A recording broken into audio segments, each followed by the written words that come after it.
Good Sunday morning, folks. I believe today is November, I don't know if it's November 4th, I think. Tuesday's election day coming up. We have an obligation as Christians to vote, but that's not why I'm doing this video today. I've shared my testimony many times before, and I wanted to reiterate it because I want to let people know the power of the healing of God. You know, back on May 5th of 2020, I was taken to the hospital for coding. And then I coded again in the hospital. And then I ended up with a major stroke. I spent close to a year rehabbing, trying to get back to normal. I couldn't walk at the beginning. But on May 5th, and I don't remember anything, to be honest, except a few things, and it had to be in between coding. I remember hearing my sister cry on the phone, so she had to be on a loudspeaker or something. You know, then the chaplain came down to pray with me because they weren't expected for me to live. They say it's 24% of the time that you'll survive the first code and less than 5% after the second code. And I survived both. And from that point on, I really don't remember anything. You know, they apparently put me in a coma for, I don't know, I think it was 3 weeks, an induced coma, so that my body can heal. But I ended up getting pneumonia from aspirating the day that I coded. And I had a high fever. But during that time I was in the induced coma, they give you a lot of opiates, I think, or whatever it is. And I was just like in a horrible, horrible nightmare. I remember the doctors and the nurses were putting people in a cage, and somebody would go around and shoot them in the head, and I got shot like 3 times in the head, and I walked out. Then they put people in a gas chamber. I mean, it was just a horrible dream. But when I woke up from that induced coma, when they woke me up, I seen the same people that was in my nightmare there. And I don't recall ever seeing them before, but obviously I must have, and I just don't remember. It was a horrible ordeal, but you know, from the time I woke up, I think till about 3 weeks, I was on a breathing tube. I couldn't breathe on my own. One time they took me down to, I guess it was a bathtub. It had like cages on each side, you know, so you wouldn't fall down. But I remember I felt like I was underwater and I could breathe underwater. What happened was that my breathing stopped. They tried to take the incubator off one time, and I couldn't breathe at all. And then I think it was like 2 or 3 weeks later, they were able to remove it. And then I could hardly talk. You know, and I remember negotiating with God, which we really don't have a reason to negotiate with him. But I said, God, I promise I won't cuss anymore. I won't do this. I won't do that. I broke some of them, and some I'm really trying to keep. You know, but I was kind of upset that I survived this, because when I died, it was so peaceful. I got to see the entrance of heaven. And I'm not sure, it had to be the second coding that this happened. There was 2 bright doors. It looked like I was looking at the ceiling or the top of my brain. I mean, I couldn't really tell what it was. But on the left, there was a dark red door with no light to it. And on the right, there was a pinkish white radiant door. There was like smoke coming out of there. And I got sucked right in there. And this gentleman handed me a paper that said righteousness. Now, I never thought I was righteous. You know, I thought I was a lot of things but righteous because I made a lot of mistakes in my life.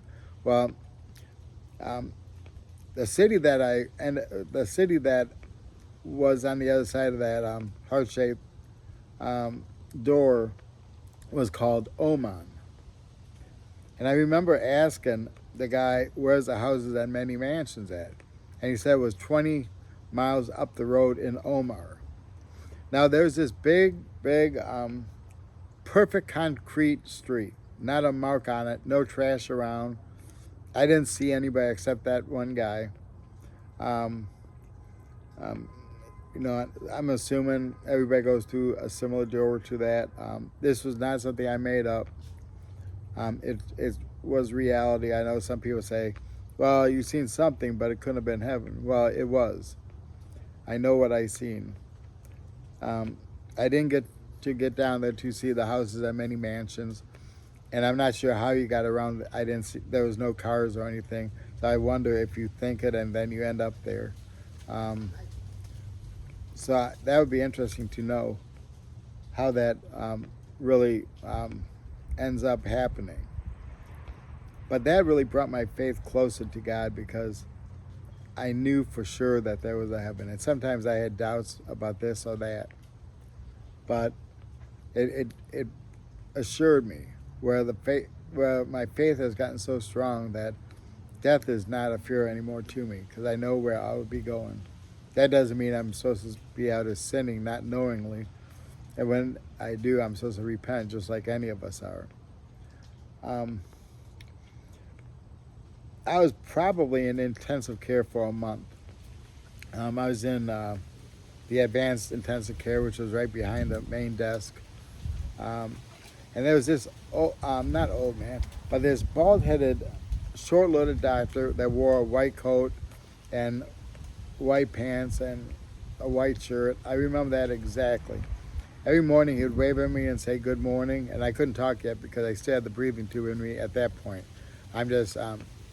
This actually happened earlier than, I was already taken off the coma, just not the breathing tube yet. But, I'd wave at him. He'd go behind the machine, look at it, and then walk out, leave, and then come back the next morning. He did that for 1 or 2 weeks, I remember. I'm guessing it was 1 or 2 weeks.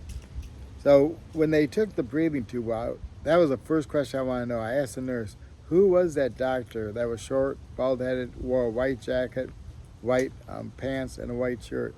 He said, there is no doctor with that description here, or that short. So I kept looking around for him. That was the last time I seen him, was right before they took the incubator off. And I know today that was an angel because nobody knows who that was. Nobody's seen him. And they said that doctors don't wear white slacks or white, or anything like that. Theirs is either blue or green. I can't remember which color. Some of them do wear a white jacket though, like they did when I was a kid. So I knew that was an angel, probably watching over me. And Lord knows I needed it because when I was in the coma, you could hear just about anything that is said. I remember the nurses saying, well, if I knew that guy was locked up, I would not have helped him. I heard that from just one nurse. And when they took the breathing tube off, that nurse walked in, and I kind of panicked. And when I was able to talk good enough, I asked her about it. She said she denied it.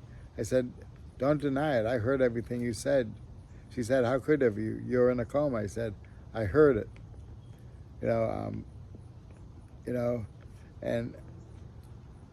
I was, like I said, I was in ER, not ER, but intensive care for about a month, maybe 5 weeks. Then they put me in a step-down unit where I still couldn't eat because I had trouble swallowing stuff. It went down the wrong type.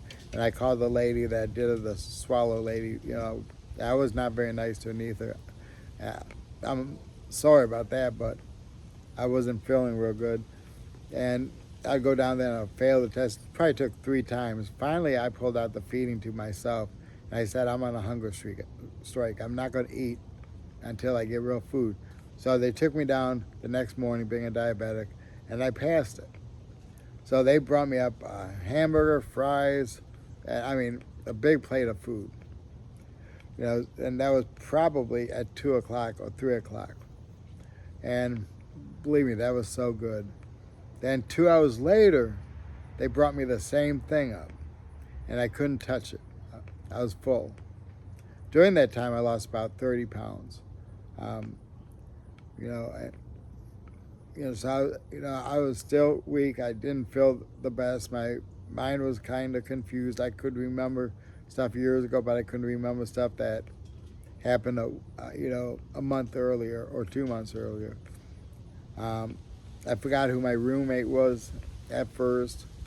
I think the first person I called was my sister, then my mom, then Victoria Ramey. Victoria Bargo.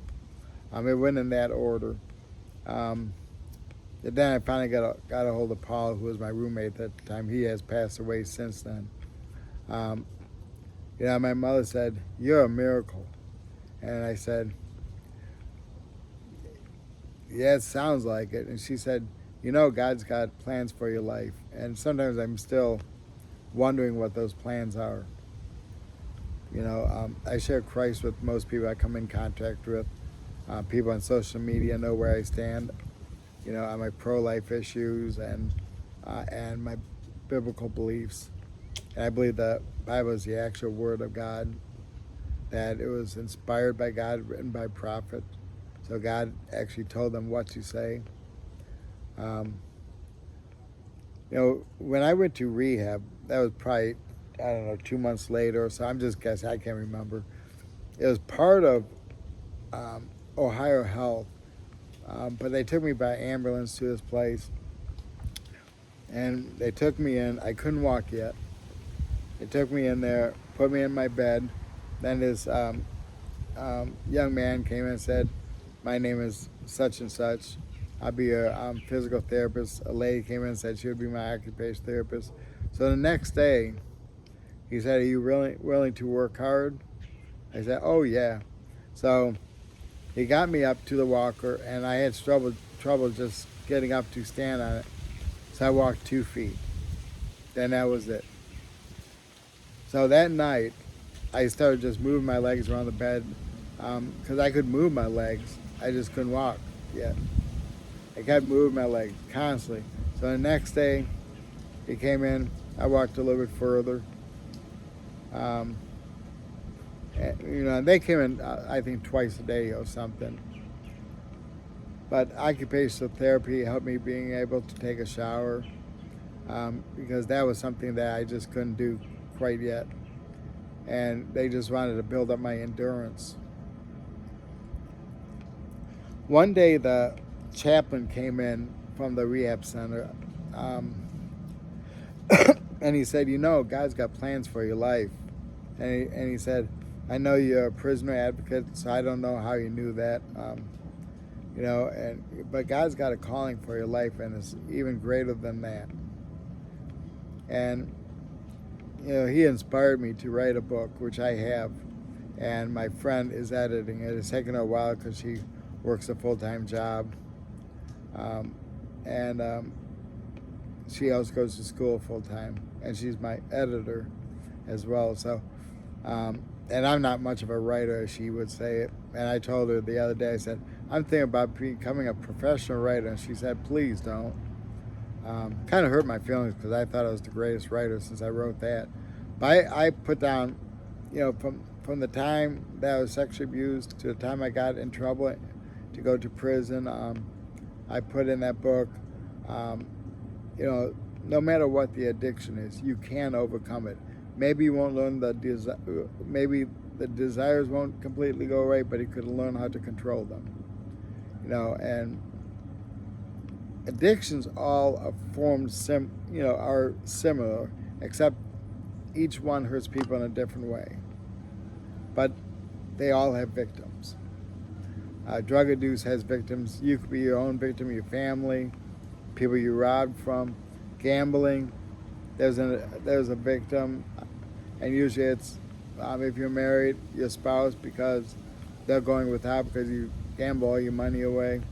Sexual addiction, the victim is a victim, your family's a victim, and there's so many people that are victims in each of these addictions. But so when I started there actually writing my book. I think I got 2 paragraphs before I finally went home. when I got home, I just went to the computer every day, started typing. Now it's not going to be a super long book, but I kept typing, on my computer and changing things around, trying to remember dates. I put in, like I said, my childhood, that I had awesome parents, Christian parents. My dad was involved in local politics and the Republican Party, and I had some really good friends back then that I hid my issues from at that time because I didn't know how to talk to people. I didn't think people would accept me. So I kept everything to myself. And I don't know if they would have accepted me then. But they do today for the most part. And I'm thankful for God for giving me this eye-opening experience back in May 5th of 2020. I remember, actually I don't remember, the doctor told me it was a cool day that day. It was like in the 40s.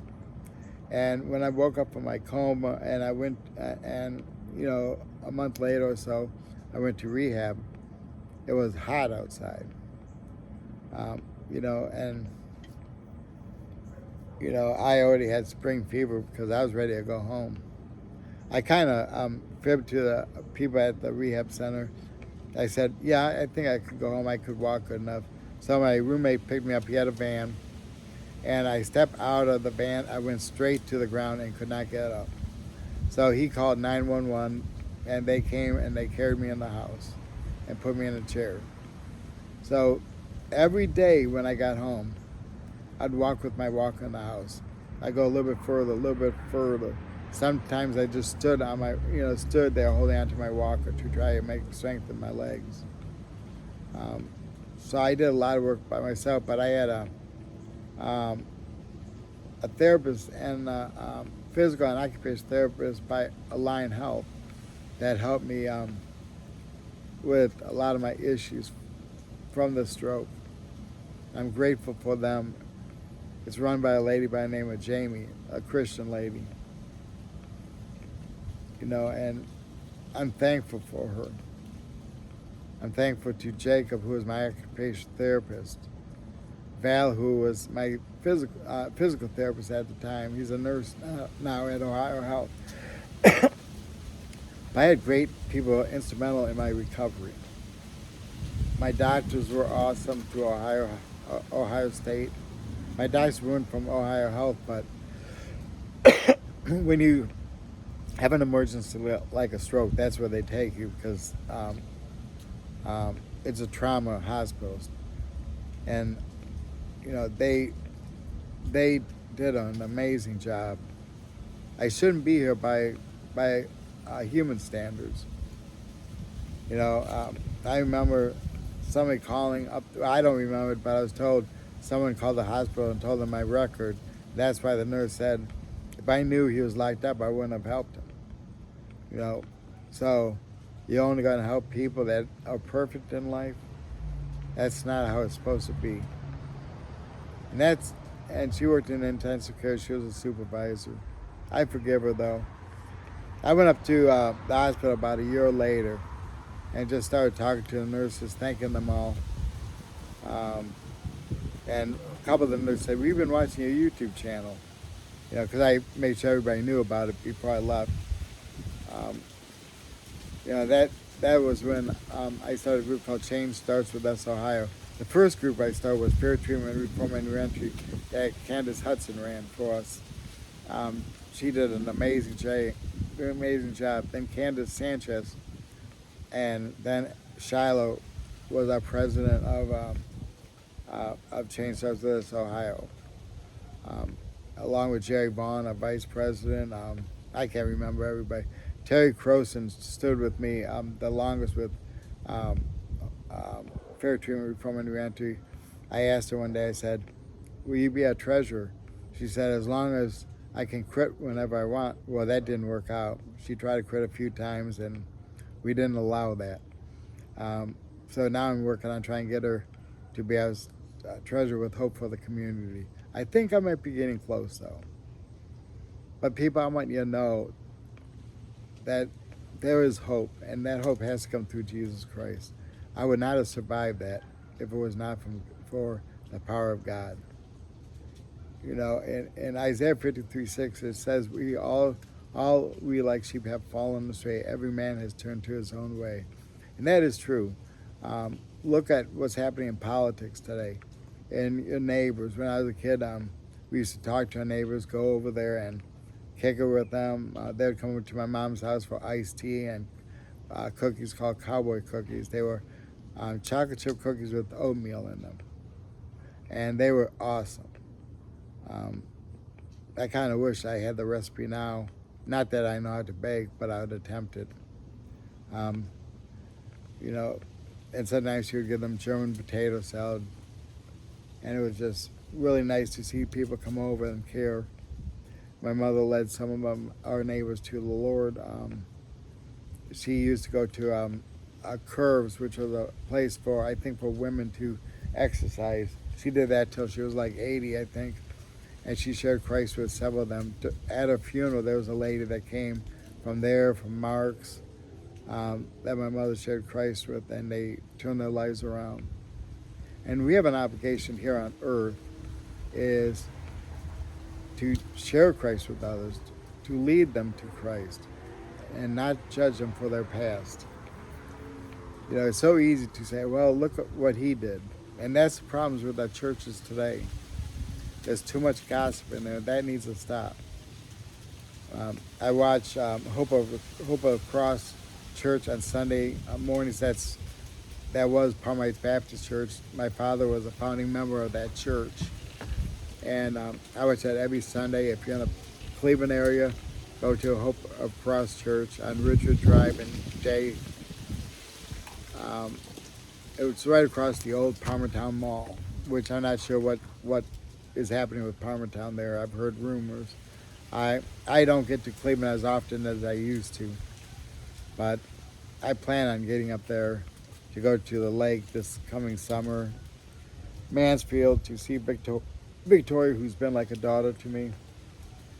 You know, so I'm asking people to pray for those that are in the hospital, that's in the nursing homes, that really have given up hope. I remember seeing a guy that was twisted up just like a pretzel from a stroke, and I kept saying that could have been me. And the doctor said that was me. You know, and I'm not sure what happened. It had to be that God touched my life and healed me. I still have a deficit from the stroke on my left side. The stroke, because I had actually 2 strokes. It hit 2 different parts of my brain. Nobody really knows what caused it. One doctor said it was a blood clot in my neck. Another one said it was because I was allergic to contrast dye of the brain scan, which really does not make sense. Now I do remember this now. Right before I'm trying to think. I guess they were getting to release me or something, and I only remember one part of it. I started having slurred vision, and that's all I remember. And I couldn't walk, I couldn't get up, and I just lay back on a bunk. And that's when everything happened. You know, so just bits and pieces I can remember. I guess some things aren't worth remembering, but I kind of think every day, what actually happened? Who was there? How did my roommate find me? You know, he said, the only thing he told me is I was on the ground blue. And my sisters put together, I joined this website to keep an update on my health because I had a pretty big following and my Facebook page was shut down. And, you know, there's so many great people that made comments that said they were praying, and I'm grateful for them. I think that's really what helped me pull through everything, because I knew there was people that cared. You know, and you know, if I was healed, you could be healed of whatever ailment you have. You know, and it's through the power of God. You know, you go through Jesus Christ to reach God, because Jesus Christ is our mediator to get to God. The Holy Spirit is the one that convicts us of sin, and the God the Father is the one that forgives us of the sin. And they are all three are one God, the Father, Son, and the Holy Spirit. we as humans can't always figure that out. Like when they say that God was there, always there.